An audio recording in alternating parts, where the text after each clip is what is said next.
Muy buenas tardes. Un saludo especial en nombre de la doctora Diana Alexandra Remolina Botía, presidenta del Consejo Superior de la Judicatura, de la doctora Estela López Jaramillo, vicepresidenta, y de los demás magistrados que integran la corporación. Bienvenidos a esta conferencia denominada Transversalización de la Política de Género y Lineamientos de Atención y Protección a las Víctimas. La garantía del derecho a la igualdad y la no discriminación en razón o con ocasión del género resulta un aspecto de especial importancia para la práctica judicial y por tal razón desde el Consejo Superior de la Judicatura se han desplegado importantes iniciativas para implementar la incorporación de la perspectiva de género en la administración de justicia, tales como la adopción de reglas para la aplicación de la equidad de género en la rama judicial y la creación de la Comisión Nacional de Género de la rama judicial, la política de igualdad y no discriminación con enfoque diferencial y de género en nuestra rama judicial. Debido a la importancia de esta temática, la presente actividad da inicio al ciclo de conferencias en género y que tienen como finalidad fortalecer las competencias, las habilidades requeridas por nuestros servidores judiciales y servidoras judiciales para la aplicación de este importante enfoque en las decisiones judiciales. En el día de hoy tenemos el privilegio de contar con dos formadores muy apreciados y queridos por nuestra Escuela Judicial. Una es la doctora María Romero Silva, abogada de la Universidad Militar Nueva Granada, especialista en Derecho Comercial y Derecho Contractual de la Universidad del Rosario, especialista en Derecho Procesal Civil y Derecho Constitucional de la Universidad Externado de Colombia, magíster en Derecho de la Universidad Sergio Arboledo, doctora en Derecho de la Universidad Alfonso X el Sabio de Madrid, España. Se ha desempeñado en la rama judicial como jueza de la República, magistrada en los tribunales superiores de Santa Rosa, de Viterbo, en Bogotá, en Barranquilla, Cundinamarca y Tunja. La doctora María también es investigadora y docente universitaria y con una gran sensibilidad en estos temas de inclusión de la perspectiva de género. Autora de los libros Derecho de Género de la editorial Librería El Profesional y La Libertad de Empresa empodera a la mujer de la editorial Ibáñez. También hoy tenemos el gusto y el honor que nos acompaña como formador el doctor Luis Andrés Zambrano Cruz, abogado egresado de la Universidad de Nariño, especialista en instituciones jurídico-procesales de la Universidad Nacional de Colombia y en Derecho de Tierras de la Universidad Externado de Colombia. Ha ocupado varios cargos como empleado y funcionario judicial, entre ellos juez primero civil municipal de Itagüí, juez quinto civil municipal de Pasto, juez primero civil del circuito de Ipiales, Nariño, profesional especializado grado 33 de la Sala de Casación Civil de la Honorable Corte Suprema de Justicia. Actualmente ocupa en propiedad el cargo de juez tercero civil del circuito especializado en restitución de tierras de Pasto. Tan pronto finalicen la exposición, nuestros invitados, formadores, darán respuesta a algunas de las preguntas que ustedes tengan a bien formular a través del chat de participación. Bienvenida, doctora María Romero Silva. Es un gusto tenerla con nosotros. Tiene el uso de la palabra. Buenas tardes. Gracias, doctora Marilucero Novoa Moreno, directora de la Escuela Judicial Rodrigo Lara Bonilla, por convocarme a este espacio de reflexión. Desde aquí, de la zona rural cercana al municipio de Villa de Leyva, un saludo muy especial a la doctora Diana Alexandra Remolina Botía, presidenta del Consejo Superior de la Judicatura. Igualmente, una cordial bienvenida a las servidoras y los servidores judiciales, así como a las demás personas que se han conectado a esta videoconferencia. He de empezar por decir que el logro de la equidad de género no es directamente proporcional al caudal normativo que un Estado vaya poniendo en vigencia. Más bien, me parece que tiene que ver con la actitud de quien la interpreta, de modo que se vuelva un hábito de pensamiento el respeto por la dignidad de la persona. Esta breve intervención, por un orden netamente metodológico, tendrá tres aspectos delimitados a tratar. En un primer momento, se traerá a escena como un imperativo categórico que las juezas y los jueces de la República deben conocer con suficiencia la normativa que han de aplicar en cada asunto que sea sometido a su conocimiento y solución, y que puntualmente, en aquellos casos en que hay una mujer que pide por sus derechos fundamentales. Se hará en un segundo momento un planteo respetuoso acerca de las razones por las cuales estas funcionarias y funcionarios judiciales, no obstante el conocimiento vasto y claro de las disposiciones de orden interno como internacional, actúan y producen decisiones que en no pocos casos son cuestionados, no solo internamente, por vía de tutela o en segundas instancias, sino por organismos internacionales de derechos humanos que resaltan el desconocimiento de los derechos humanos de las mujeres en las decisiones judiciales. Y finalmente, en un tercer momento, será una suerte de conclusiones para dar espacio a las preguntas a que haya lugar. Vamos pues con el primer aspecto. Y dejando claro, como una salvedad hecha de principio, que consideramos que el derecho de género no solamente se ocupa de las mujeres, se ocupa de todos aquellos grupos que histórica y socialmente han sido discriminados, tales como los afrodescendientes, los grupos ROM, los grupos LGTBI, entre otros. Esa claridad se hace por cuanto en esta oportunidad y dada la escasez de tiempo para hablar un poco más, solamente nos ocuparemos de hablar de los derechos humanos de las mujeres. Es una realidad en el mundo que 1/3 de las mujeres que habitamos este planeta en algún momento de su vida han sufrido violencia sexual u otra clase de violencias. Es permanente y sistemática la violación de mujeres y niñas. Lo más grave es que ocurre en el seno de sus hogares, que se ha vuelto el lugar más inseguro para ellas. ¿Qué ha recibido la mujer a través de la historia? Desigualdad, discriminación, violencia, explotación, desprecio, dominación, abuso, sometimiento, machismo. Pero lo que no puede recibir la mujer es injusticia, es desconocimiento del acceso efectivo a la administración de justicia. Vamos entonces a ver con qué elementos cuentan funcionarias y funcionarios judiciales para transversalizar género en sus actuaciones y decisiones. El enfoque diferencial de género está constitucionalizado y está potencializado por un diálogo permanente entre la norma interna y la norma internacional de derechos humanos. Todo ello para fortalecer los derechos humanos de las mujeres. Estos tratados y convenios internacionales ya sabemos que por virtud del artículo 93 de nuestra Constitución ingresan a nuestro ordenamiento de manera prevalente, al punto que ni siquiera en estados de excepción se pueden desconocer. Igualmente contamos con el artículo 13. Yo he dicho en varias oportunidades que con solo tener el artículo 13 verdaderamente concienciado en el intelecto y el interior de los funcionarios y funcionarias judiciales en sus actuaciones y decisiones sería suficiente, porque este artículo consagra 3 aspectos muy importantes. El primero de ellos tiene que ver con una igualdad formal cuando dice que todas las personas, todas, nos incluye a todas, somos libres e iguales ante la ley. Cuando luego hace una relación que no es exhaustiva de una cláusula de no discriminación, cuando dice que ninguna persona puede ser discriminada por razones de sexo, raza, origen, en fin.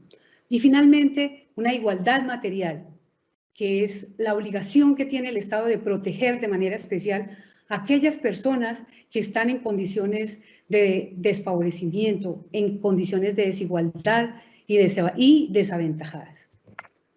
Estas personas, por norma constitucional y aplicando los enfoques diferenciales de este artículo 13, esos enfoques diferenciales étnicos, etarios, raciales, son sujetos de especial protección constitucional.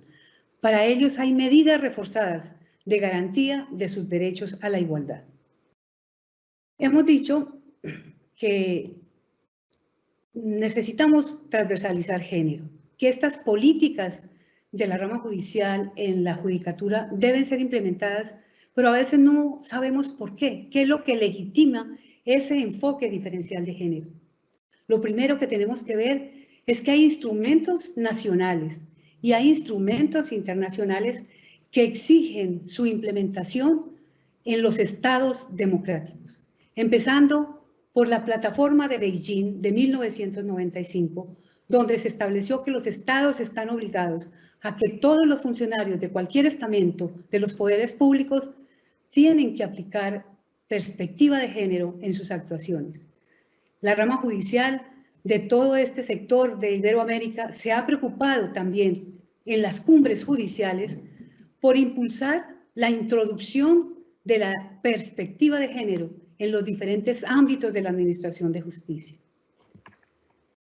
Hemos dicho que la constitución política sería suficiente, y es cierto, pienso yo que con el artículo 3 estaría bien, pero hay que recordar que en el artículo primero, en el artículo segundo y en el quinto se está obligando un respeto por la dignidad humana y se está diciendo que hay que proteger a las mujeres de toda forma de violencia y discriminación. En el artículo 40 encontramos cómo las autoridades tienen que proteger esos derechos de las mujeres.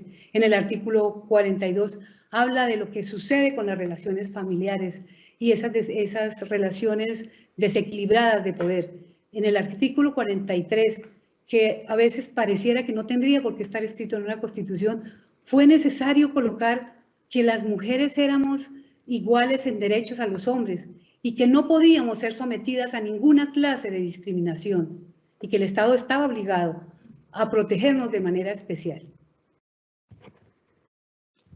Esta labor judicial, como dijimos, implica ese conocimiento y ya tenemos la norma constitucional y sabemos que debemos tener conocimiento de los instrumentos internacionales que están vertidos en nuestra normativa interna por virtud del bloque de constitucionalidad. ¿Qué es lo que sucede cuando llega una mujer al caso? Que los funcionarios y funcionarias judiciales deben hacerse muchas preguntas acerca de ellas. Primero que todo, tiene que visibilizarlas. Es que no podemos olvidarnos que muchas veces la mujer ha sido invisibilizada ante la justicia del país. Al punto que se nos olvida, por ejemplo, que una mujer tiene dificultades para ir a contar su situación. Se les olvida lo que Naciones Unidas ha denominado el tiempo de las mujeres. Es decir, que no todas las mujeres tienen la misma facilidad para llegar a las autoridades a contar su situación. Es que a nadie le gusta ir a contar sus dolores, y menos cuando en el fondo hay culpabilización propia por lo que le haya sucedido. Es importante que los funcionarios y funcionarias judiciales conozcamos la información que nos trae cada mujer. Veamos qué hay ahí. Nos preguntemos por el género. Recordemos que tenemos prejuicios y tenemos estereotipos, que tenemos pruebas que son insuficientes y que por lo mismo tenemos que acudir a la prueba indiciaria. Claro está, esa prueba, como veremos más adelante, está afectada por la posibilidad de nuestro raciocinio y nuestros propios juicios de valor. Respecto de las preguntas que ha de hacerse por la mujer, es que ante la justicia llegan mujeres de distinto calado, llegan mujeres que son afrodescendientes, llegan mujeres que son discapacitadas, llegan mujeres empoderadísimas profesionalmente y socialmente, pero cada una tiene su forma de plantear la cuestión que la trae ante la justicia. Y eso no nos puede llevar a pensar y a dudar de lo que nos dice. Es que hay mujeres que tienen temor de hablar y a veces corremos el riesgo de pensar que la mujer no está diciendo la verdad. No crean, por la experiencia que tengo, a las mujeres no les queda fácil ir a contar sus dolores y tienen miedo de hacerlo y a veces pareciera que mienten, pero en un estudio reciente de la Fiscalía por lo menos y de otros estudios que se hacen, pero recuerdo ese con precisión, solamente el 2% de las mujeres han mentido cuando denuncian violencias sexuales, por ejemplo. Es bajísima la tasa de incidencia de la mentira en la mujer para ir a la justicia. Con esto, ¿qué quiero resaltar? Que la mujer que va a la justicia, en principio, quiere decir la verdad. Claro está que hay muchas barreras para que parezca que no la dice, como cuando, pasado el tiempo, no encuentra ninguna respuesta, o como cuando es recibida de una manera que no corresponde, como más adelante veremos, desconociendo normas internas e instrumentos internacionales acerca de la manera como debe ser recibida y acogida una mujer cuando va a contar una situación de violencias basadas en género. No podemos caer en la trampa de porque una mujer en el momento de ir a denunciar guarda silencio, dubita acerca de la forma como relata los hechos y a veces hasta se confronta a ella misma, se contradice, está mintiendo. Hay que tener mucho cuidado con eso. Por eso es que dije en principio que a la mujer hay que verla, hay que visibilizarla y hay que entender sus contextos y hay que caracterizarla y hay que ver de qué forma fue que vino a dar esta queja ante la justicia. Es que si se retracta, no es que esté mintiendo, es que de verdad el miedo domina a la mujer que ha sido víctima de alguna de las violencias. Hay que entender también que esta mujer muy seguramente no es la primera vez que es víctima de violencia, solo que ahora tomó el valor de hacerlo, pero que detrás, en otros momentos, viene con una cadena de violencias soportadas. Y a lo mejor el hecho de que un funcionario o una funcionaria la reciban con dignidad le permitirá a ella contar muchas cosas.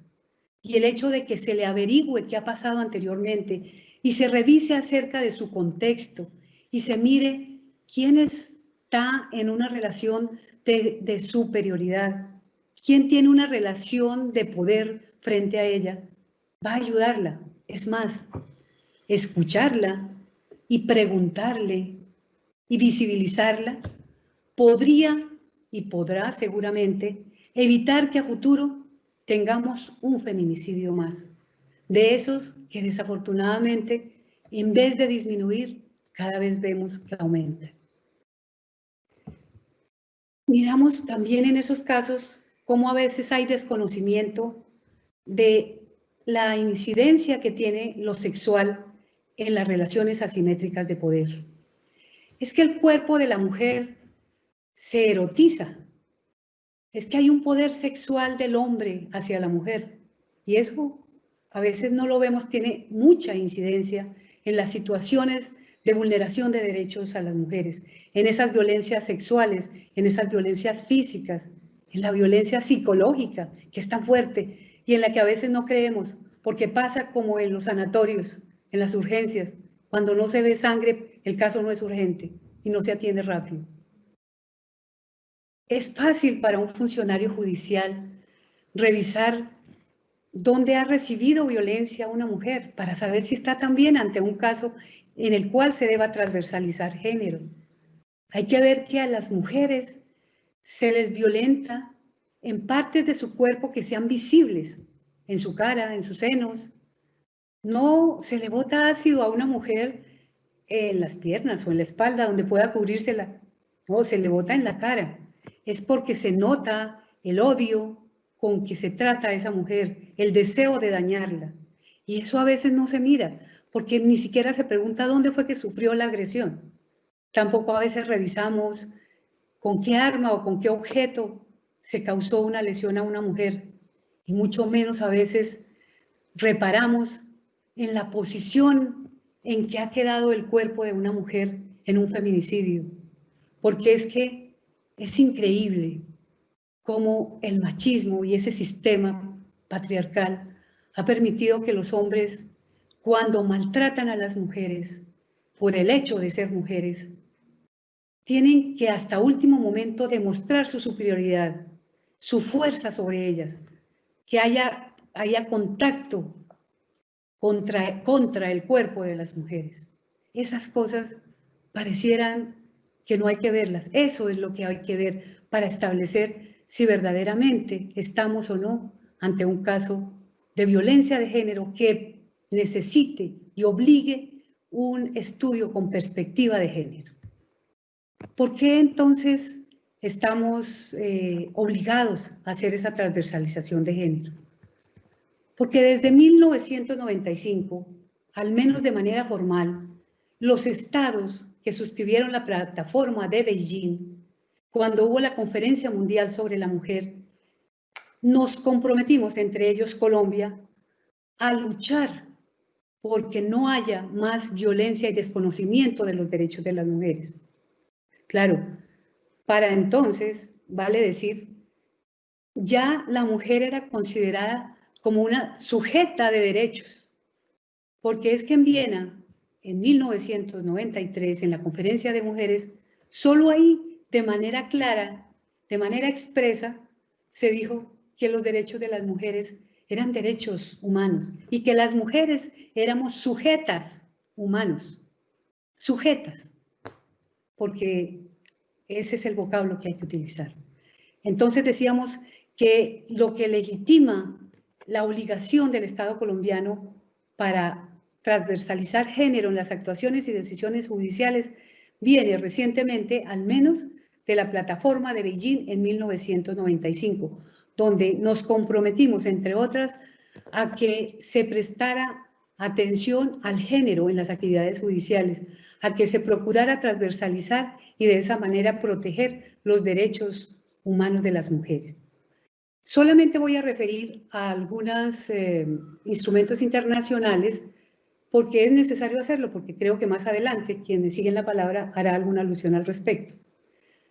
El instrumento internacional del Sistema Universal de Derechos Humanos, CEDAW, que es la Convención sobre la Eliminación de todas las formas de discriminación en la mujer, de la ONU, y es de 1979 y en Colombia adoptado en 1981. Ahí dejó muy claro la necesidad de que haya que proteger a las mujeres, jurídicamente proteger a las mujeres, visibilizarlas, protegerlas y darles esa situación de igualdad en sus derechos, porque nadie ha pedido que las mujeres sean iguales a los hombres. A veces hay confusión en eso. Las mujeres no quieren los derechos de los hombres. Las mujeres quieren ejercer sus propios derechos como los ejercería cualquier hombre. También tenemos, y ya no en el sistema universal, sino en el sistema americano, la Convención de Belén do Pará. Esa convención que es para prevenir, sancionar y erradicar la violencia contra la mujer. Es de 1995, ingresada a nuestro ordenamiento por la Ley 248. Y allí se establecen todos esos procedimientos legales que se consideran eficaces para que la mujer que haya sido sometida a violencia pueda recibir medidas de protección oportunas y un acceso efectivo a la administración de justicia y a los procedimientos.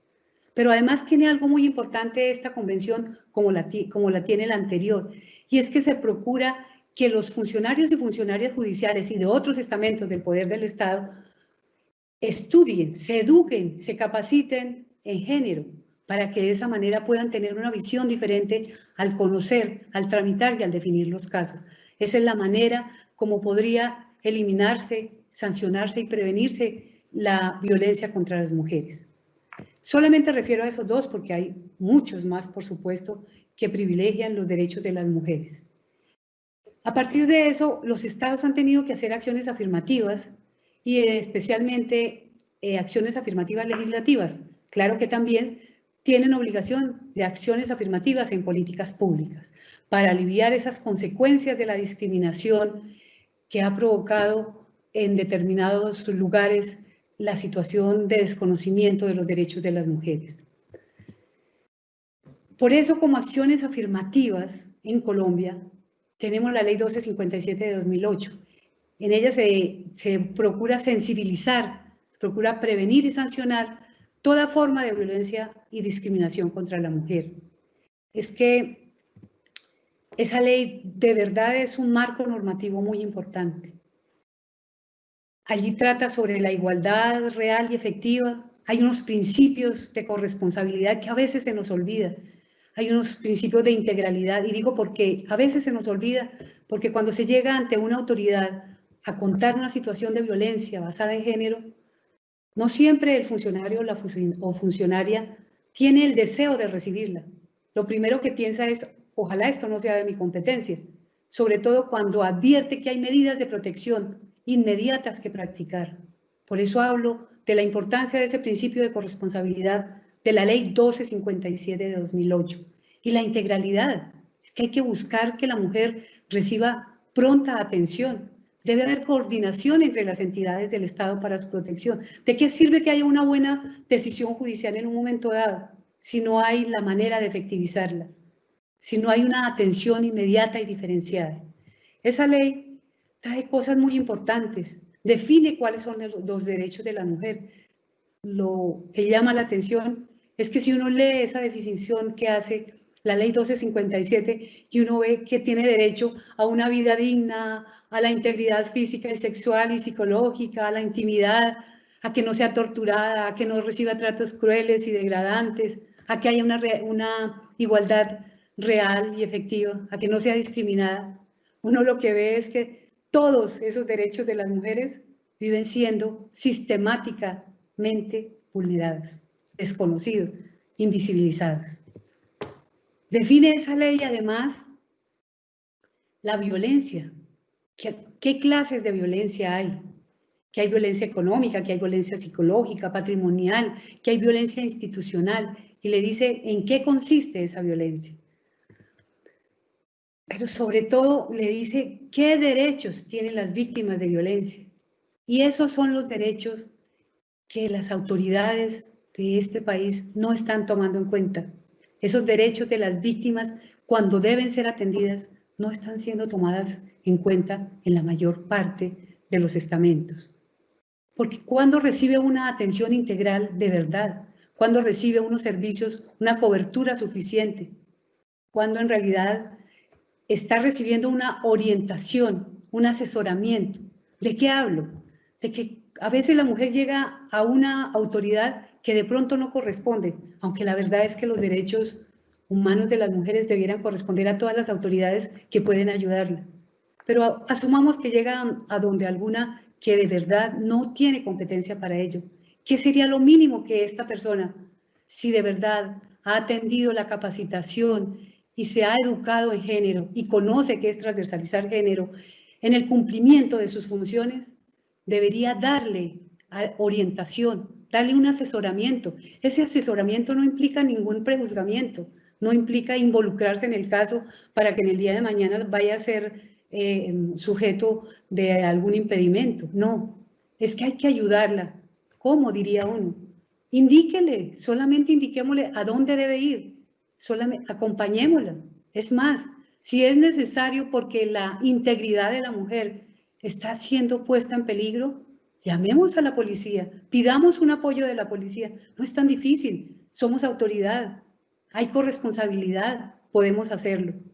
Tienen además que recibir una información clara sobre cuáles son sus derechos, cuáles son los mecanismos que tiene para protegerlos, decirle cuál es el camino que debe seguir. Entiendo que quien sigue en la palabra, el doctor Luis, les hablará de este tema a profundidad, pero hay que indicárselo. Si no soy yo el funcionario o funcionaria que conoce de esta situación, pues debemos indicarlo. No es que podemos, es que debemos indicarle a dónde ir. Pero además, decirle que tiene derecho a que su intimidad sea respetada, decirle que tiene derecho a que haya reserva cuando se le recibe la denuncia. Pero ¿cómo puede haber reserva cuando llega en altas horas de la madrugada una mujer a denunciar, por ejemplo, una violencia sexual? Cuando llega a estos sitios que están atestados de personas con dificultades. Esa mujer llega a contar que ha sido violada, que ha sido vulnerada sexualmente. y no encuentra a alguien que conozca las normas, no solamente internas, porque ya desde el Pacto de Roma, en el artículo 7º, trae todos los derechos y las garantías que debe tener una mujer cuando va a contar que fue víctima de una violencia sexual.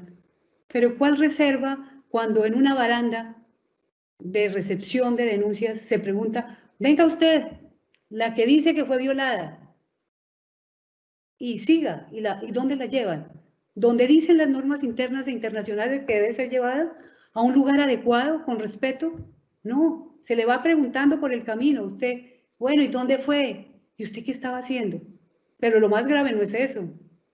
Se le pregunta por qué estaba a esa hora en la calle y se le mira con desdén si lleva un traje que no le gusta al funcionario o a la funcionaria que recibe, porque le parece que no es adecuado, porque recordemos que tenemos prejuicios y estereotipos acerca de la forma como debe comportarse una mujer socialmente. De pronto no le gusta a este funcionario, pero aparte la lleva y no la tranquiliza, no le dice que tiene derecho a ser escuchada, no la trata con dignidad, no le dice que va a tener reserva de su identidad.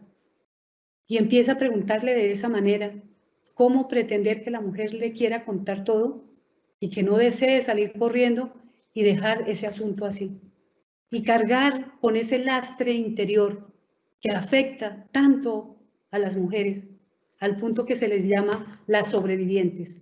Todo porque alguien no quiso recordar que a pesar de que en su universidad no le enseñaron normas de perspectiva de género, con posterioridad fue necesario que se preparara, como ocurre en la rama judicial, como ha hecho la Escuela Judicial desde hace ya varios años, capacitando en género a funcionarios, funcionarias, empleados y empleadas. Esto que estoy diciendo es lo que ocurre en la realidad, que no debería ocurrir. Hay muchos decretos que fueron decretos reglamentarios de la Ley 1257 de 2008, como el decreto 4799 de 2011, que es el decreto atinente a justicia, porque salieron decretos reglamentarios para salud, laborales, tributarios, salieron muchos decretos reglamentarios de esa ley como debía ser.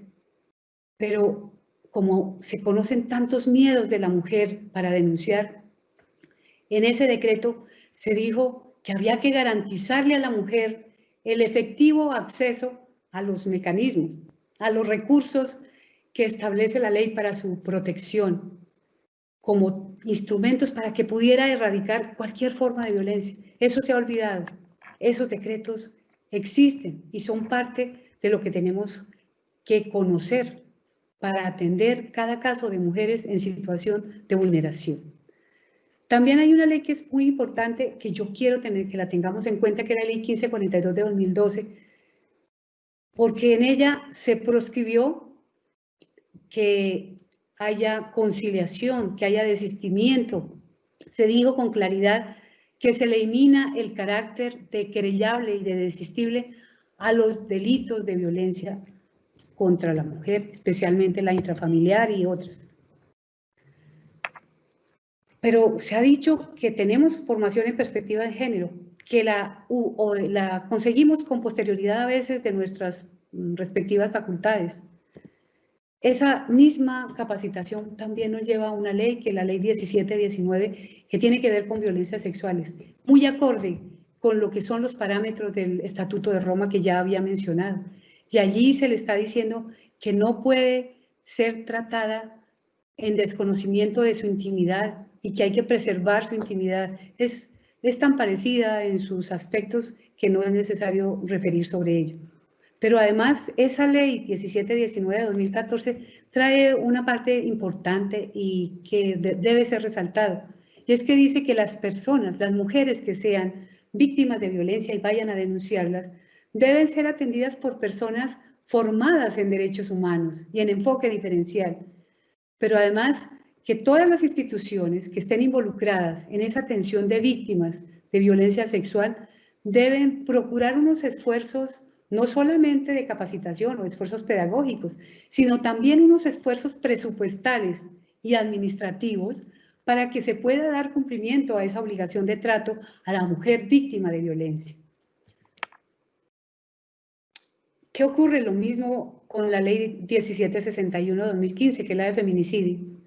También se ha dicho en alguno de sus artículos, el 11 me parece, que las personas que atiendan e investiguen, sancionen y todo ello de la violencia, del feminicidio, deberán tener una acreditación de que tienen formación universitaria a nivel de posgrado en género, en derechos humanos o en cualquier otra como derecho internacional humanitario, pero lo importante es que lo deben tener. Esa ley pone un requisito que no sé si han advertido en ello, y es que dice que para el acceso a cualquier cargo de carrera o de libre nombramiento o remoción debe tenerse ese conocimiento acerca de la formación en género.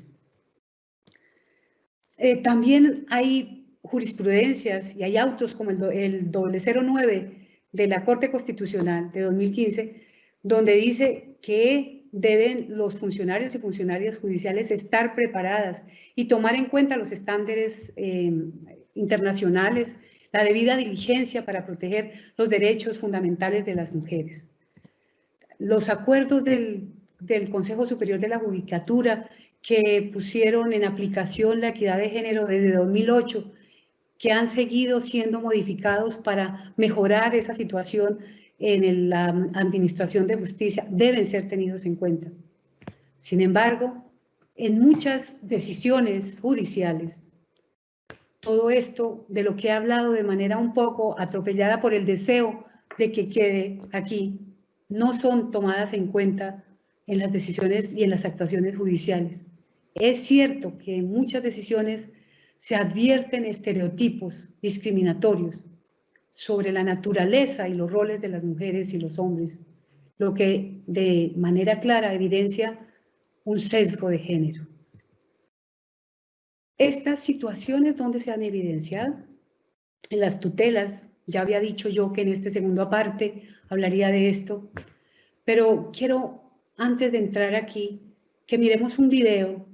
Es corto, para que veamos aspectos que pueden y obnubilan el entender y el interior y la forma de actuar y la forma de pensar de muchas personas que dicen justicia en este país. Veámoslo, por favor. Lady, they said, your skirt is too short. Your shirt is too low. Don't show so much skin. Cover up. Leave something to the imagination. Don't be a temptress. Men can't control themselves. Men have needs. Look sexy. Look hot. Don't be so provocative. You're asking for it. Wear black. Wear heels. You're too dressed up. You're too dressed down. You look like you've let yourself go. Be a lady, they said. Don't be too fat. Don't be too thin. Eat up. Slim down. Stop eating so much. Order a salad. Don't eat carbs. Skip dessert. Go on a diet. God, you look like a skeleton. Why don't you just eat? You look emaciated. You look sick. Men like women with some meat on their bones. Be a size 0. Be a double 0. Be nothing. Be less than nothing. Be a lady, they said. Remove your body hair. Bleach this, bleach that. Eradicate your scars. Cover your stretch marks. Plump your lips. Botox your wrinkles. Lift your face. Tuck your tummy. Perk up your boobs. Look natural. You're trying too hard. You look overdone. Men don't like girls who try too hard. Be a lady, they said. Wear makeup. Highlight your cheekbones. Line your lids. Fill in your brows. Lengthen your lashes. Color your lips. Powder, blush, bronze, highlight. Your hair is too short. Dye your hair, not blue. That looks unnatural. Look young. Old is ugly. Men don't like ugly.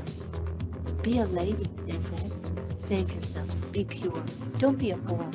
Don't sleep around. Men don't like sluts. Don't be a prude. Don't be so uptight. Smile more. Pleasure men. Be experienced. Be sexual. Be innocent. Be dirty. Be the cool girl. Don't be like the other girls. Be a lady, they said. Don't talk too loud. Don't talk too much. Don't be intimidating. Why are you so miserable? Don't be a bitch. Don't be so bossy. Don't be so emotional. Don't cry. Don't yell. Don't swear. Endure the pain, don't complain. Fold his clothes, cook his dinner, keep him happy. That's a woman's job. You'll make a good wife someday. Take his last name. You hyphenated your name? Crazy feminist. Give him children. You don't want children? You will someday. He'll change your mind. Be a lady, they said. Don't get raped. Don't drink too much. Don't walk alone. Don't go out too late. Don't dress like that. Don't get drunk. Don't smile at strangers. Don't go out at night. Don't trust anyone. Don't say yes. Don't say no. Just be a lady.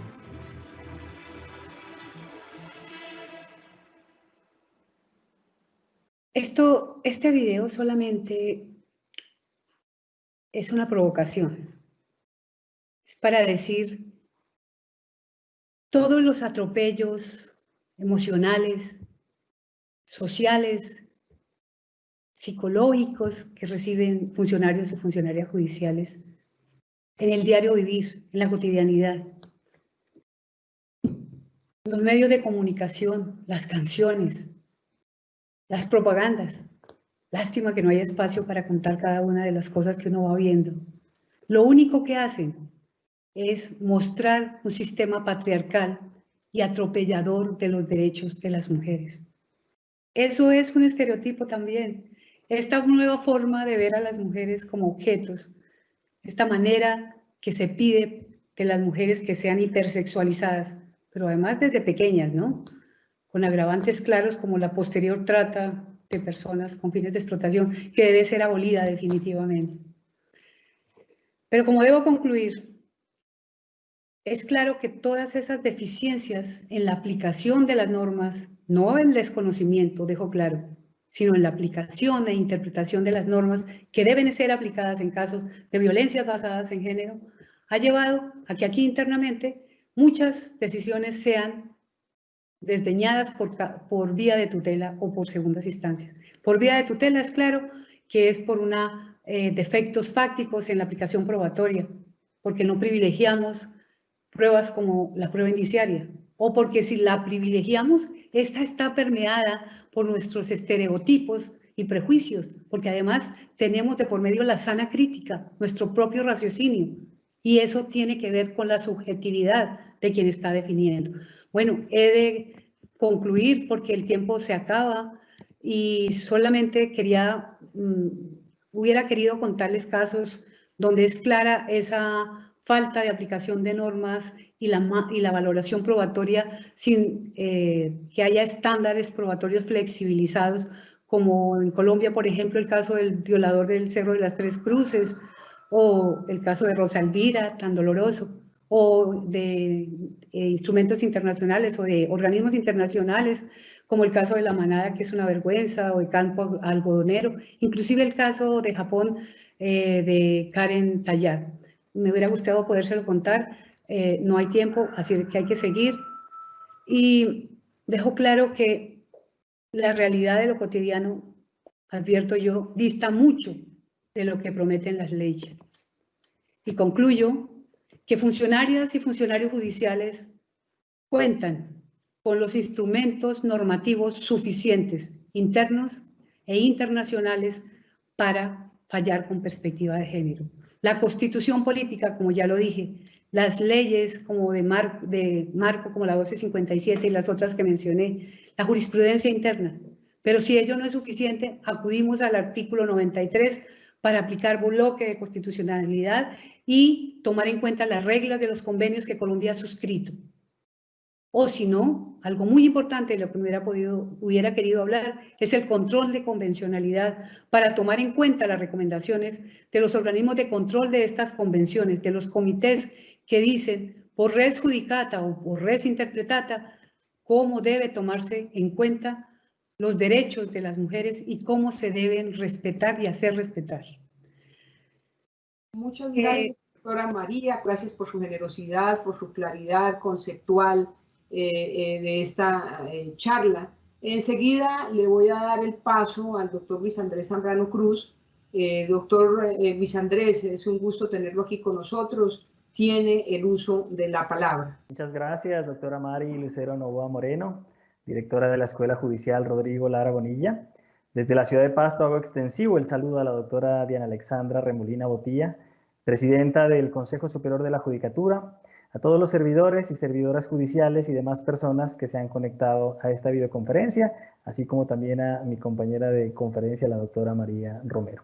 Bueno, voy a presentarles algunos aspectos relevantes del contenido de un documento denominado Lineamientos de atención y protección a las mujeres víctimas de violencia sexual para la rama judicial.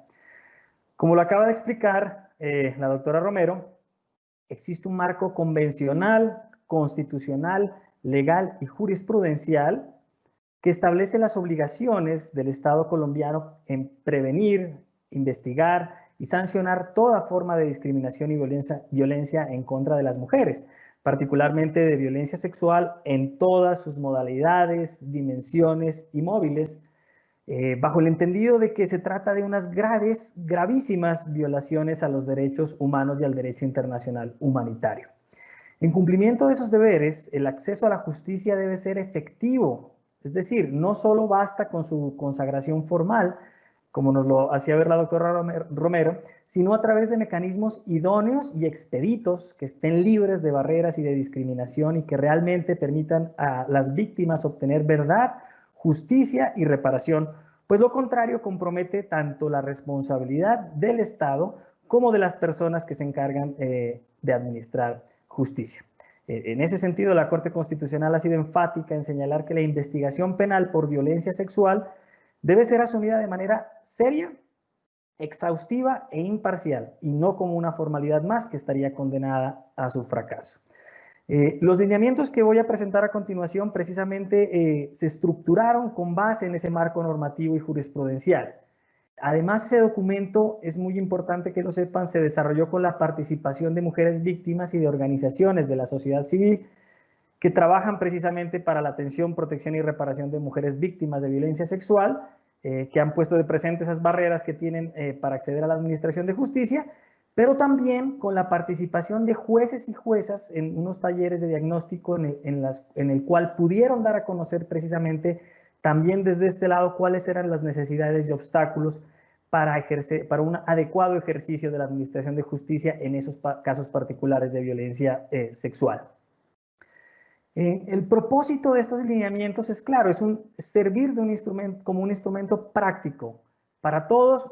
Estaría enfocado para jueces que conocen asuntos de violencia sexual, pero yo creo que es muy útil para todos los servidores y servidoras judiciales, para que lo conozcan y que garanticen realmente esa atención y protección a las mujeres víctimas de violencia sexual, a un efectivo acceso a la administración de justicia, a una promoción de la igualdad y a la no discriminación. Sin más preámbulos, entonces voy a presentar estos lineamientos, para lo cual me apoyaré en algunas diapositivas que fueron elaboradas precisamente por la Escuela Judicial Rodrigo Lara Bonilla, con ocasión de la publicación de este documento, y que sepan que este documento está publicado en la página web de la rama judicial, en el micrositio de la Comisión Nacional de Género, y que es muy importante que ustedes lo conozcan porque ahí hay un marco teórico y normativo en toda su primera parte antes de llegar puntualmente a estas recomendaciones. Entonces, como ustedes pueden observar, las recomendaciones que se brindan se dividen en medidas de atención y en medidas de protección. Y adicionalmente se exponen unas reglas especiales que se deben observar para aquellos casos en los que las víctimas son niños, niñas, adolescentes, mujeres y niñas afrocolombianas, raizales, palenqueras, rom e indígenas. Comencemos por esas medidas de atención. La primera, y es algo sobre lo que la doctora María Romero hizo mucho énfasis, es ese conocimiento y comprensión de los servidores judiciales frente a las víctimas de la violencia sexual. Entonces, esto tiene que ver precisamente con que conozcamos, con que nos apropiemos de ese marco normativo y jurisprudencial, que es internacional, que es nacional, de esas políticas públicas, los protocolos de atención a las mujeres víctimas. Y para eso es importante algo de lo que ustedes ya están haciendo en este momento, que es participar en esos programas de capacitación sobre esos temas. Pero es importante que no nos quedemos solamente en ese aspecto puramente jurídico, sino que hay que capacitarse también en otros aspectos. El conocimiento de esto debe ser holístico y debemos conocer cuáles son esas consecuencias psicológicas, emocionales, comportamentales, que son posteriores a la ocurrencia del hecho de violencia sexual, y que conozcamos y sepamos un poco de cuáles son esos daños psicológicos y sociales que sufren las mujeres víctimas de violencia sexual, porque eso nos va a permitir reconocer y responder asertivamente tanto en la atención a las víctimas de violencia, que nos hablaba mucho la doctora María, como también al momento de hacer la valoración de las pruebas y durante todo el trámite del proceso y al momento de adoptar medidas adecuadas de protección para estas mujeres. Y también debemos tener en cuenta la atención diferenciada que se le debe dar, precisamente como ya lo mencionaba, a los niños, niñas y adolescentes, a quienes pertenezcan a grupos o comunidades étnicas, para lo cual es muy importante que conozcamos ese contexto político, cultural y social para reconocer esas particularidades de algunas regiones del país y que pueden, digamos, tener incidencia cuando conocemos algún asunto en el que esté involucrada una mujer víctima de violencia sexual. Una de las recomendaciones que se nos da es emplear esas habilidades sociales, las que utilizamos comúnmente cuando nos relacionamos con otras personas, para darle un rostro humano a la administración de justicia, sin que en ningún momento se pierda esa aptitud profesional que debemos tener porque estamos en un proceso adversarial, pero sí en el cual damos una adecuada atención a quien accede a la justicia y que tiene, sabemos, algunas afectaciones emocionales o psicosociales por los daños que ha sufrido. Y debemos recordar, quienes tenemos a cargo de administrar justicia, que somos nosotros quienes tomamos las decisiones, que somos nosotros quienes debemos promover por la defensa de los derechos de las víctimas, velar por la observancia y el respeto de esas garantías y tomar medidas adecuadas de reparación y prevención hacia nuevos hechos victimizantes.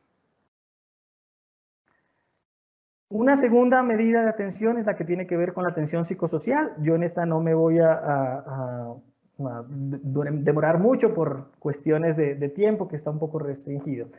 Pero sí debemos tener en cuenta que la violencia sexual, como ustedes saben, trae diferentes tipos de afectaciones a las mujeres que las padecen. No solo a ellas, también a sus familias y a las comunidades en las que ellas se encuentran. Y una de esas afectaciones tiene que ver con su salud mental. Y la salud sabemos todos que es un derecho fundamental. Por eso estados y diversas organizaciones formulan políticas públicas de atención, de evaluación y seguimiento a esos daños y afectaciones, entendiendo que ese apoyo en salud mental es indispensable porque es una respuesta a esas situaciones en caso de crisis. Así lo ha dicho, entre otros, el Comité Permanente Interagencial o la Corte Interamericana de Derechos Humanos cuando han ordenado medidas de reparación en ese sentido, o la propia Corte Constitucional, que en esos autos de seguimiento a la sentencia T025 del año 2004, o incluso en otras sentencias como la T045 del año 2010, amparó derechos de mujeres afectadas en las masacres del Salado que ocurrieron entre el 97 y el 2000, y por eso le ordenó al Ministerio de Salud que diseñara e implementara protocolos, programas y políticas para atender a esas necesidades particulares de las víctimas del conflicto armado. Pero esa atención psicosocial obviamente debe ser realizada por equipos interdisciplinarios de profesiones con entrenamiento y experiencia precisamente en esa atención psicosocial y comunitaria con víctimas y población vulnerable. Por eso esas recomendaciones que se nos dan en estos lineamientos están más orientadas para que jueces y juezas que conocen estos casos y servidoras judiciales que conocen estos asuntos puedan prestar un mejor servicio. O sea, brinden una atención adecuada, un acceso amable a la justicia, un acceso con cara humana.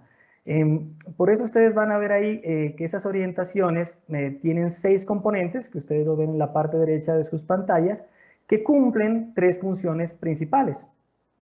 Frente a cada uno de esos componentes, que ustedes los miran ahí, las creencias, las particularidades de la víctima, la comunicación asertiva, la regulación emocional, la remisión y la orientación, se sugieren seguir 3 pasos elementales que les van a permitir a quienes administran justicia o atienden estos casos identificar, garantizar y actuar cuando se encuentren en alguna de estas situaciones de atención a mujeres víctimas de violencia sexual.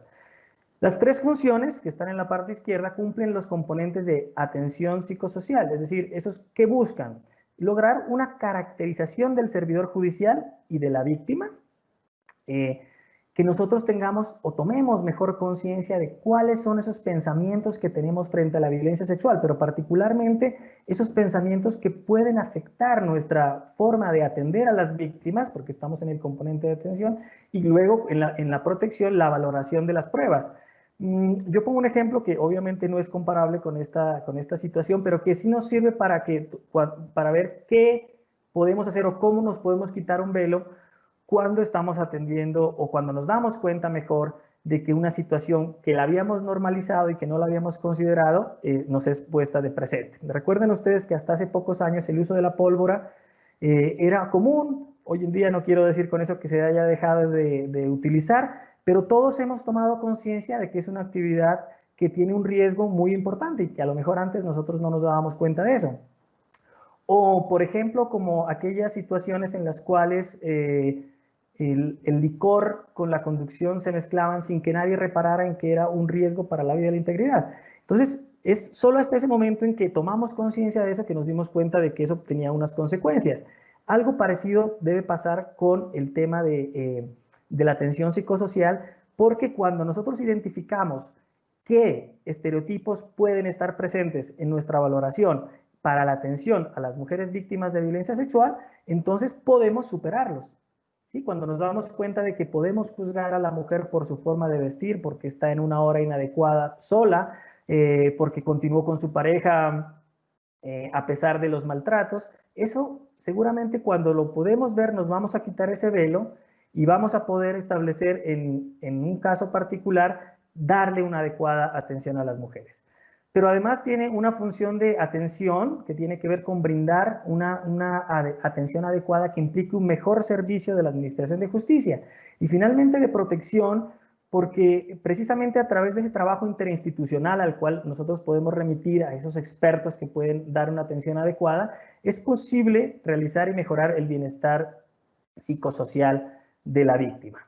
En ese tema tiene que ver entonces con que logremos identificarnos nosotros, identificar muy bien a la víctima para darle una atención adecuada, tener una comunicación asertiva, es decir, que podamos escuchar las necesidades sin que sea imperativo que estemos de acuerdo con lo que se nos dice, pero sí escuchar a la víctima, escuchar cuáles son sus necesidades, tener una comunicación realmente asertiva, tener una empatía hacia los comportamientos de la víctima. Si nosotros seguíamos esa recomendación de saber qué le sucede a una víctima de violencia sexual, podemos identificar realmente por qué se está comportando de cierta manera cuando acude a la Administración de Justicia. Podemos entender un poco más y manejar de una mejor forma esa situación, pero también en esa comunicación debemos ser muy cuidadosos en la forma en que se realizan las preguntas.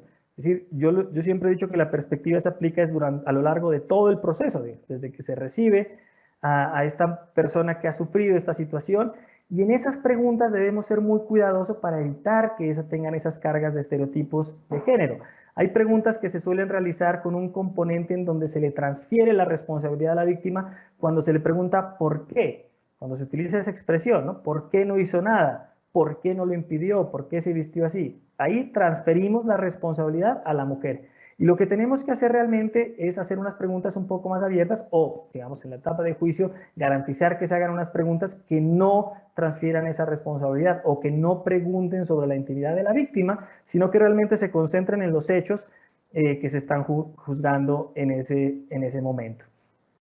En la remisión, les decía, es que es una forma indirecta de ayudar a la víctima a través de remitirla realmente a las instituciones o a los profesionales que puedan atender esas necesidades de la víctima, pero nosotros debemos identificar cuáles son esas necesidades y debemos conocer cuáles son esas alternativas de remisión y redireccionamiento para que al momento de hacerlo esa redirección sea completamente adecuada. Y en el marco de la orientación, en esa función de protección, debemos ofrecer información muy clara, debemos estar preparados para esas preguntas de las víctimas. Si no lo podemos estar, debemos estar dispuestos a averiguar con quién puede atender de una mejor manera esas inquietudes que tienen las víctimas. Pero en la medida en que nosotros estemos preparados, vamos a dar una mejor atención a las víctimas. Y la última de las medidas de atención guarda relación con aquellos obstáculos a los cuales se enfrentan las mujeres para acceder a los recursos judiciales, para obtener la protección de sus derechos. De varios nos habló la doctora María Romero. Al respecto, el informe de la Comisión Interamericana de Derechos Humanos sobre el acceso a la justicia para mujeres víctimas de violencia en las Américas presentó los principales obstáculos que enfrentan las mujeres cuando acceden a la administración de justicia y destaca que varios países tienen un patrón sistemático de impunidad en las actuaciones y en el procedimiento judicial de casos de violencia en contra de las mujeres, que tiene que ver con la baja utilización del sistema judicial por parte de las mujeres, debido, entre otras, a la revictimización a la que pueden verse sometidas las víctimas y sus familias en estas gestiones judiciales, como los casos en los que nos mencionaba la doctora Romero, y hay una desconfianza en que estas instancias judiciales tengan la capacidad suficiente de remediar esos hechos que han ocurrido. En eso se genera una sensación de inseguridad que lo que termina haciendo es perpetuar la impunidad. Esto impide, obviamente, el ejercicio pleno y la garantía de los derechos humanos de las mujeres y hace que se incumpla ese deber que tienen los estados con la debida diligencia para prevenir, investigar y sancionar esos actos de violencia contra las mujeres. Solo a manera de ejemplo, citamos un casoito del campo algodonero, en el cual hubo una desaparición y posterior muerte de varias mujeres, en la cual, a pesar de esos recursos que fueron interpuestos por sus familiares, no se investigó ni se sancionó a los responsables de manera adecuada, y por eso el Estado mexicano terminó siendo responsable. Entonces, frente a esas barreras diversas de acceso a la administración de justicia, se plantean muchas o varias recomendaciones.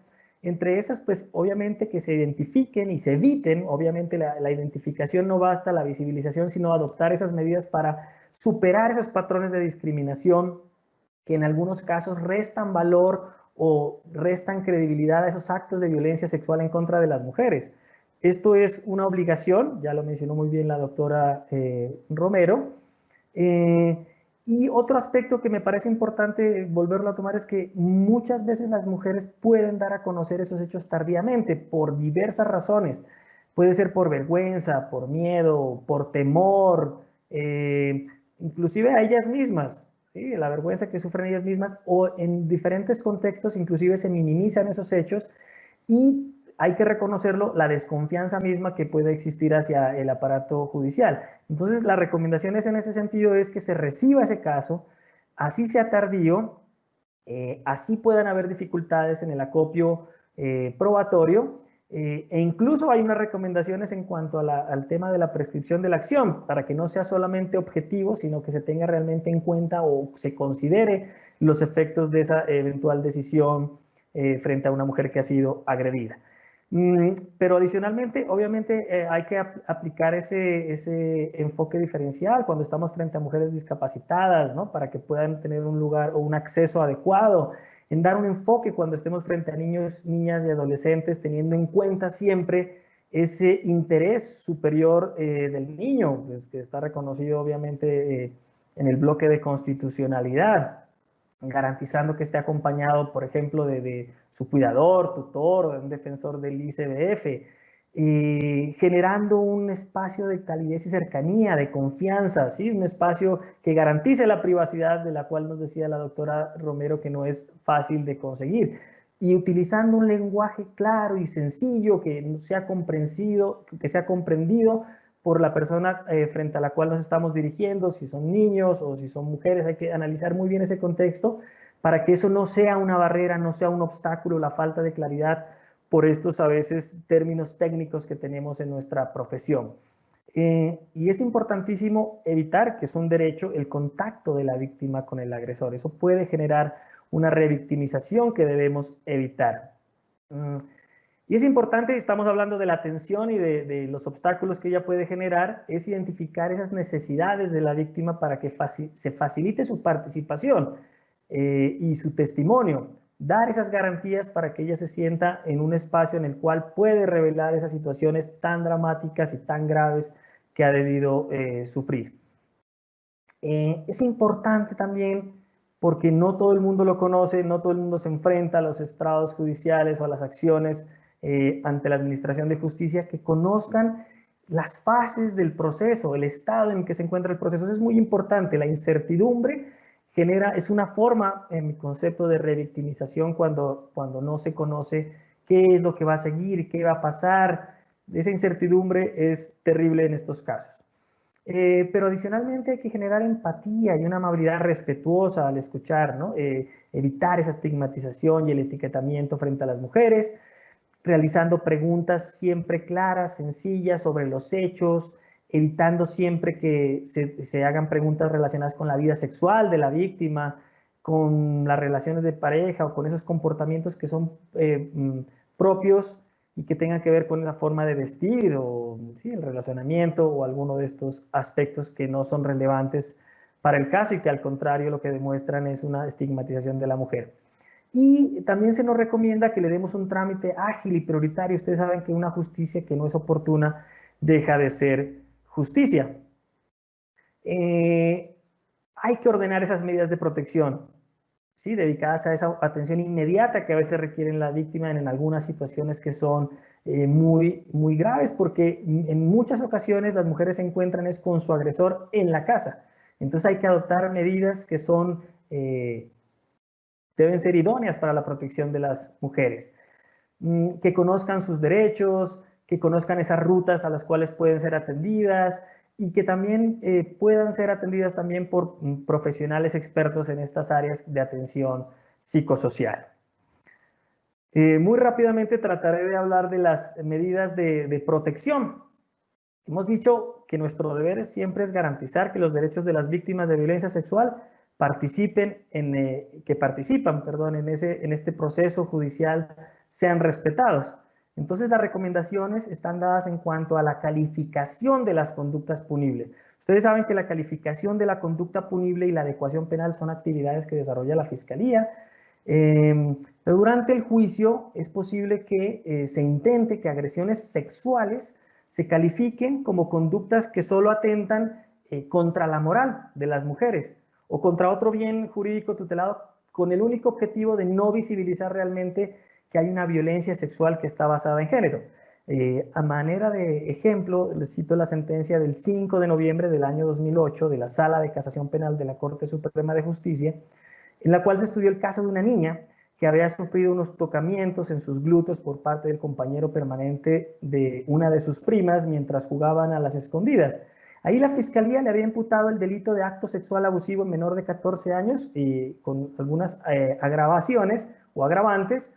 Se había condenado en primera instancia a esta persona, pero en segunda instancia se la absolvió por unas supuestas contradicciones y la Corte en Casación, digamos, además de que entiende que no había realmente contradicciones en el relato, porque en lo sustancial, en lo esencial del relato era coincidente, pero en ese caso el apoderado judicial planteó una tipicidad de la conducta, porque en su concepto un toque de los glúteos no constituye un acto sexual, sino que se trataría de una injuria por vías de hecho y por eso pedía que se declarara la nulidad. Obviamente la Corte no accedió, hizo una clara exposición de las razones del interés superior de los niños para establecer que en ese caso no se podía tampoco desdibujar la conducta que había ocurrido en ese asunto que conoció.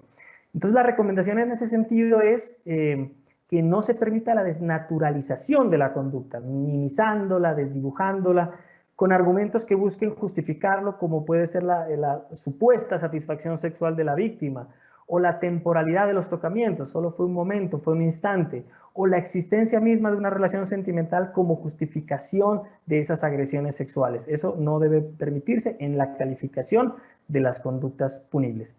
Y en cuanto a las pruebas, también lo mencionaba la doctora María Romero, pues deben ser analizadas de acuerdo a esas reglas de la sana crítica. Es decir, la lógica, la ciencia, el sentido común o la experiencia es la que permite realmente adquirir la dimensión del conocimiento de todo el caso, pues para poder proferir una decisión. Pero lo cierto es que esa valoración no puede efectuarse con estereotipos de género, como los que se han mencionado. Y ahí podemos citar en la ley 1719 que se mencionó, expresamente se establece que, por ejemplo, en esa valoración, El consentimiento no puede inferirse de una palabra, un gesto, una conducta cuando este no sea voluntario.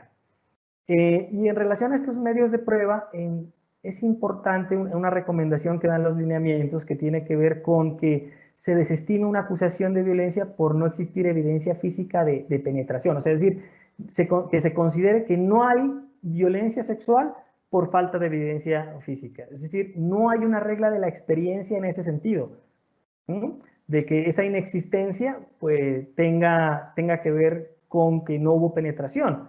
Todo lo contrario, habrán dificultades probatorias, pero no quiere decir en ese caso que no exista una agresión de carácter sexual. Ahí hay que hacer acopio de los peritajes y de otras pruebas que nos permitan determinar si realmente acaeció esa conducta. Y frente a eso, por ejemplo, en el tema de valoración de la prueba, hay la ley 1719 y la misma Corte Constitucional lo ha dicho, hay unas reglas, ¿no? Digamos, la ausencia de rastros de espermatozoides, de fluidos, de ADN, no es razón para concluir que no ocurrió la conducta, o utilizar el preservativo no permite inferir que hubo consentimiento. Incluso que el himen esté entero de la víctima no es razón suficiente para concluir que no ocurrió la conducta. Hay que darle credibilidad al relato. Ya nos dio la doctora María Romero un porcentaje sobre el tema de credibilidad que realmente muestra que las víctimas que acuden en estos casos no mienten. Ese es un hecho traumático. Ese puede generar reacciones psicológicas y comportamentales, ¿sí? que pueden afectar erróneamente, obviamente, la credibilidad de la víctima y que no debemos realmente tener en cuenta. Hay que valorar de manera conjunta la prueba. Hay que abstenerse de valorar pruebas con base en conductas de la víctima durante la agresión, antes o después. Si no se puede llevar a esos juzgamientos por la forma de vestir, por el lugar en el que iba o por seguir, entre comillas, soportando los abusos de los cuales había sido víctima. Hay que hacer una adecuada contextualización de los hechos para que la calificación o la adecuación penal sea precisa por parte de la entidad. Y sobre los hechos, hay que tener en cuenta los casos que se dan en el contexto del conflicto armado, entendido de una manera amplia, es decir, no solo en los combates, sino en un sentido mucho más amplio de lo que es el conflicto armado, porque esto genera un impacto tremendo en las víctimas. O sea, hay que comprender que este tipo de violencia en el marco del conflicto armado en contra de las mujeres y de las niñas, además de ser discriminatorio, un acto de violencia y una grave afectación de los derechos humanos, se concibe siempre como un arma de la guerra o para la guerra.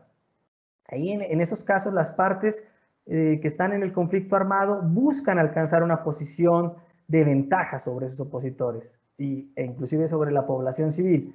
Es una forma de expresar poderío. Entonces, en esos casos hay que considerar estos actos como realmente como lo que son actos de tortura y que son crímenes de lesa humanidad. Y en cuanto al testimonio de la víctima, hay que tener en cuenta que en estos casos de valoración del testimonio de la víctima, en muchas ocasiones es la víctima, además, aparte de su agresor, quien es la única persona que tuvo conocimiento de los hechos. Entonces, insisto en que hay que darle credibilidad a su relato. Pueden haber imprecisiones en detalles, pero la Corte Suprema ya lo ha dicho, hay que tener muy claro cuáles los elementos esenciales de su relato. Hay que recurrir a criterios de experiencia sobre contextos, pero para entender qué es lo que pasaba en la zona, para valorar de mejor manera si ahí se presentó o hay unos estereotipos que puedan hacer que se minimice, por ejemplo, esa declaración que nos ha dado una mujer. Y un derecho que es muy importante, y lo vuelvo a mencionar, y es que es el derecho de la víctima a no ser confrontada con su agresor. Se debe garantizar la salida de ese agresor de la sala de audiencias mientras la mujer rinde el testimonio. O sea, es decir, está proscrito el careo, ¿no? Hay que ser muy respetuosos de los elementos de pertinencia, conducencia y utilidad de la prueba, y que se garantice la intimidad de la víctima. Y hay que ver aquellos casos en los que es necesario incluso el tema de la prueba anticipada o la prueba de referencia. Hay un fallo muy reciente del 2 de septiembre del año 2020 en el que una mujer formuló una denuncia en contra de un hombre con el cual había convivido.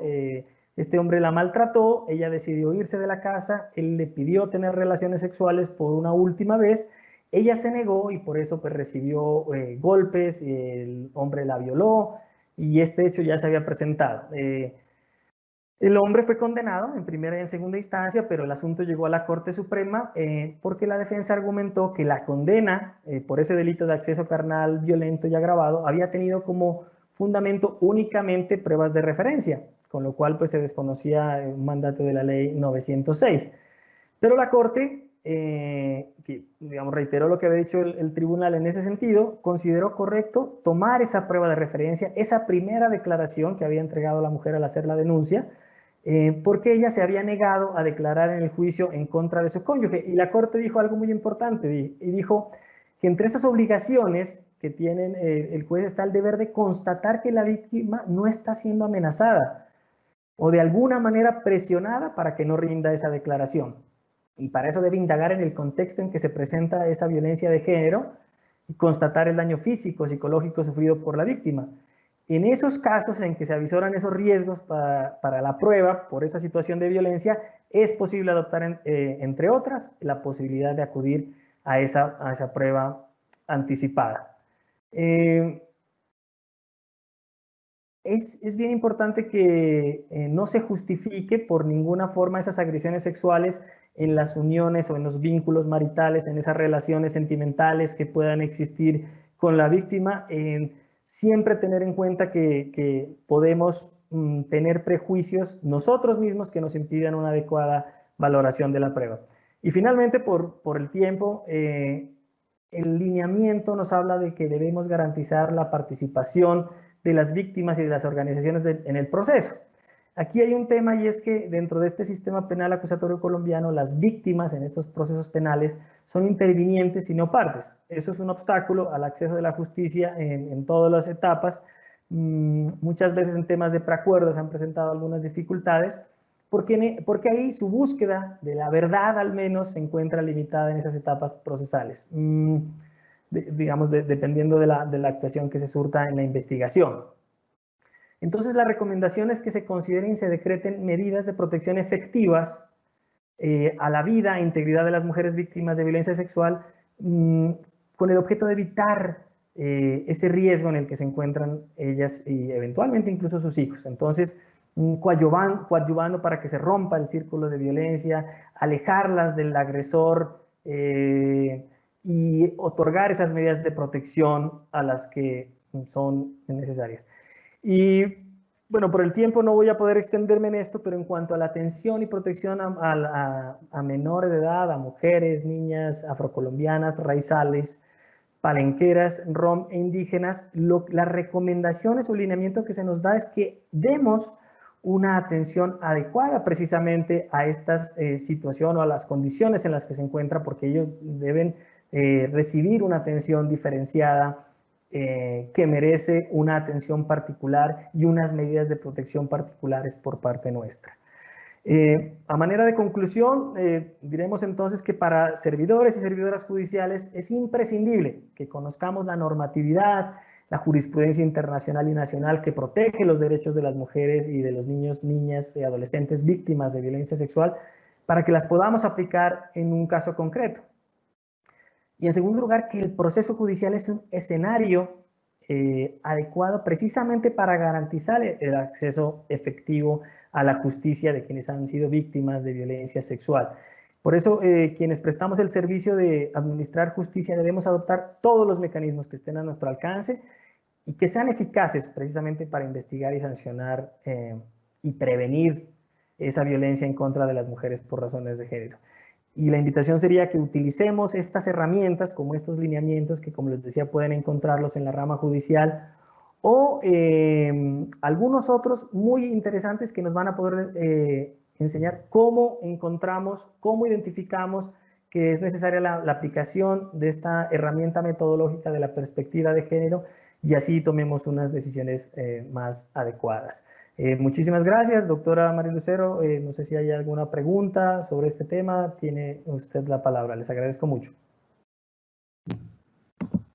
Muchas gracias, apreciado doctor Luis Andrés, y vamos al segmento de las preguntas.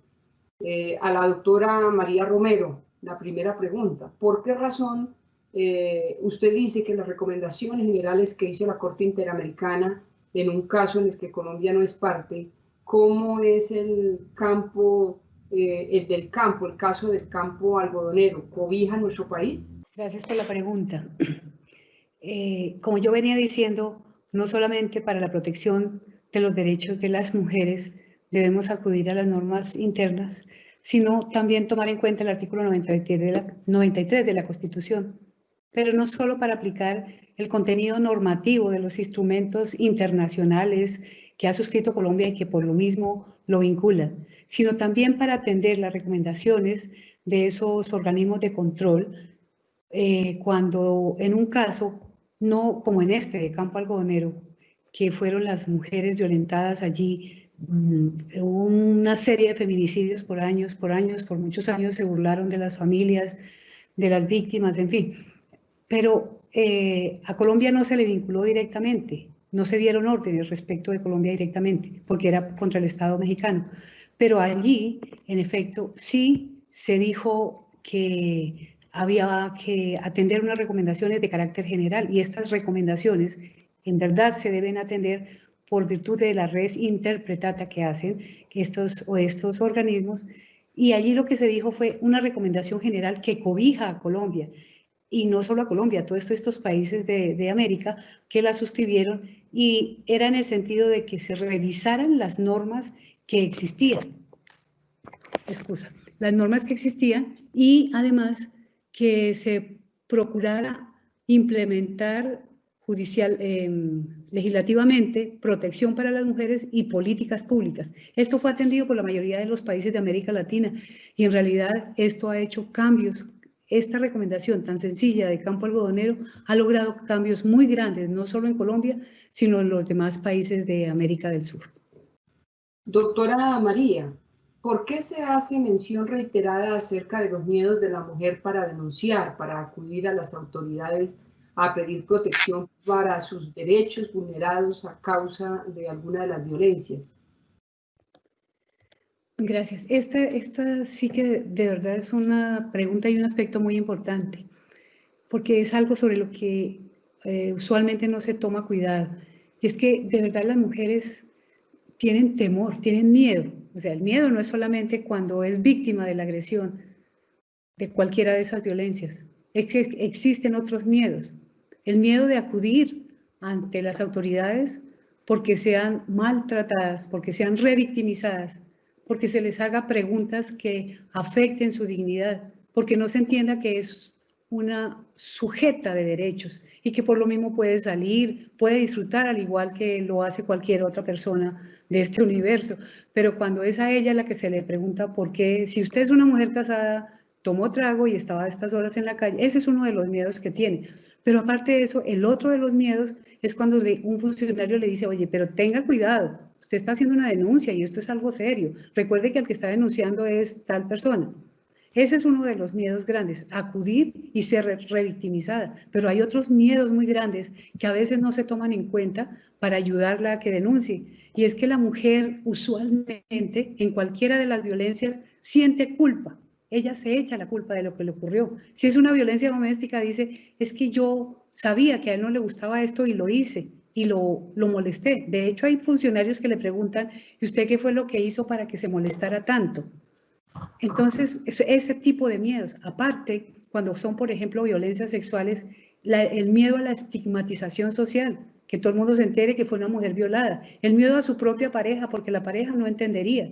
Es más, los funcionarios y funcionarias judiciales esperamos recibir noticias criminales como iba caminando una mujer decente por la calle y un hombre desconocido la alcanzó, la agredió sexualmente y se fue.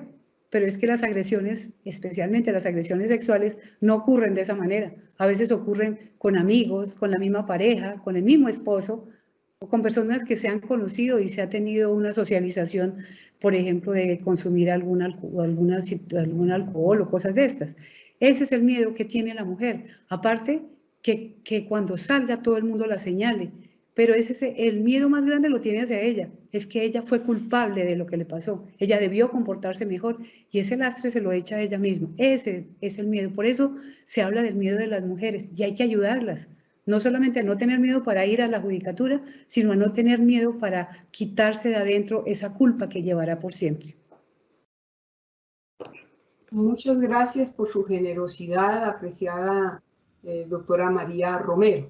Ahora vamos al fragmento de las preguntas para el doctor Luis Andrés Zambrano Cruz. Y la primera pregunta, doctor Zambrano, teniendo en cuenta que el sistema penal acusatorio no posee claridad al ejercer un control material sobre la formulación de imputación y la acusación que considera usted puede hacer el juez o la jueza frente a una inadecuada calificación de la conducta penal por parte de la Fiscalía. Gracias, doctora. Bueno, lo primero es que debemos tener en cuenta que el enfoque y la herramienta de la perspectiva de género no solamente se debe aplicar al finalizar, al momento de tomar la decisión de fondo, sino que es una herramienta que se debe aplicar a lo largo del proceso. Entonces, en principio, el llamado sería a que pues, el ente investigador, siguiendo esta recomendación a la que ya hicimos alusión en mi presentación, efectúe una adecuada calificación de esa conducta punible. Pero si eso no ocurre, y puede ocurrir, ya ha ocurrido, hay una limitación para el juez que tiene que ver con la congruencia que está establecido en el proceso penal en su artículo 448. Y ese cambio de esa calificación es que hace la acusación la Fiscalía es excepcional. La jurisprudencia en eso ha sido consistente, ¿no? Que esa posibilidad de que el juez profiera una sentencia por comportamientos punibles diversos a los que están contenidos en la acusación está sometida a unos requisitos, y es que la conducta corresponda al mismo género, que la modificación se oriente hacia un delito de menor entidad, lo cual descartaría pues, el ejemplo que ponemos aquí en la pregunta, y que esa tipicidad sea novedosa, respete el núcleo fáctico de la actuación y que no se afecten los derechos de los sujetos intervinientes. Entonces, esa capacidad de los jueces de apartarse es limitada, solo está para esos casos de congruencia flexible que se ha denominado, pero siempre cuando se vaya a variar la calificación por otro de del mismo género y de menor entidad. Entonces, ¿qué podemos hacer nosotros si somos quienes vamos a tomar la decisión? Es visibilizar precisamente la ocurrencia de esa situación. Es decir, no podemos encontrar en el límite de la congruencia una limitación que llegue a tal grado que no nos permita dejar sentado en ese caso concreto que ocurrió una inadecuada adecuación típica y que visibilicemos esa afectación, ese desconocimiento de los derechos que tenía la mujer en ese caso. O sea, que realmente ahí cuál fue la agresión sexual realmente que se presentó. Así en últimas esa visibilización pueda luego sí tener alguna repercusión en el ámbito internacional, porque ya dijimos que si el Estado no puede o no quiere sancionar estas conductas, puede ser sancionado internacionalmente. Doctor Zambrano, ¿qué opinión le merece la reciente aprobación por parte del Senado de la República de la modificación del artículo 83 del Código Penal estableciendo la imprescriptibilidad de los delitos sexuales contra niños, niñas y adolescentes? Bueno, doctora, es muy interesante esa pregunta porque ya habíamos hablado también en las recomendaciones sobre ese tema de la prescripción. La recomendación es que recibamos esas denuncias, recibamos esos casos, así eventualmente encontremos que puede haber una prescripción. Pues todos sabemos que esa prescripción es una sanción al Estado, ¿no? Cuando actúa de manera negligente e inoperante. Entonces, se mencionaba que muchas mujeres tardan por diversas razones en formular esas denuncias. No es fácil formular esas denuncias. Y cuando lo hacen ha pasado mucho tiempo y pueden ocurrir casos en los cuales se encuentren con este obstáculo en el que hay la prescripción. Entonces yo pienso que ahí tiene un aspecto positivo desde el punto de vista de que la mujer cuenta con el tiempo suficiente para que cuando lo considere pueda poner en conocimiento del aparato judicial esta situación, pero también considero que no puede convertirse en una situación en la que quienes tienen la función de investigar estos casos lleguen al punto de que al no encontrar límite en el tiempo para las investigaciones, no hagan una adecuada investigación, porque eso obviamente también puede traer responsabilidad para el Estado colombiano al no hacer una adecuada investigación. Muy bien, nuestro agradecimiento especial a nuestros formadores, la doctora María Romero Silva y el doctor Luis Andrés Zambrano Cruz, por sus claras, didácticas, precisas y muy importantes explicaciones sobre la transversalización y aplicación de la política de género y sobre cuáles son los lineamientos para la atención y protección a las víctimas de violencia, analizando y profundizando los instrumentos precisamente implementados desde la Comisión Nacional de Género de la rama judicial y que son herramientas dogmáticas y jurídicas que coadyuvan a los jueces y juezas para dar resolución a los conflictos que se le presentan en el día a día en su quehacer judicial. Gracias a todos los servidores y servidoras judiciales y a todas las personas que actúan en el sector justicia que se han interesado en esta conferencia virtual. Y a propósito del tema de hoy, nos despedimos con una frase de la expresidenta chilena Michelle Bachelet, que dice: la igualdad de género ha de ser una realidad vivida. Muchas gracias, una feliz tarde para todos y para todas.